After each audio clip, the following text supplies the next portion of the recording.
আমিনের নামে শুরু করছি। জননেত্রী শেখ হাসিনার দেশে ফেরার ঘোষণা, বাংলাদেশের কোটি কোটি অসহায় ও নির্যাতিত মানুষের মাঝে যে নতুন প্রাণ সঞ্চার করেছেন এবং আশার আলো দেখাচ্ছেন, সেই মহাজাগরণে আমরা ইতিহাসের অংশ হতে চাই। আমরা শপথ গ্রহণ করছি যে 20 কোটি মানুষের নির্ভরতার প্রতীক ও ঠিকানা শেখ হাসিনা দেশে ফেরার ঐতিহাসিক দিন আমরা একযোগে দেশে ফিরব ইনশাআল্লাহ।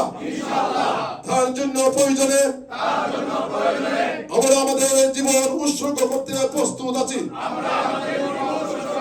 জয় বাংলা, জয় বঙ্গবন্ধু, বাংলাদেশ চিরজীবী হোক, শেখ হাসিনা দীর্ঘজীবী হোক, জয় বাংলা।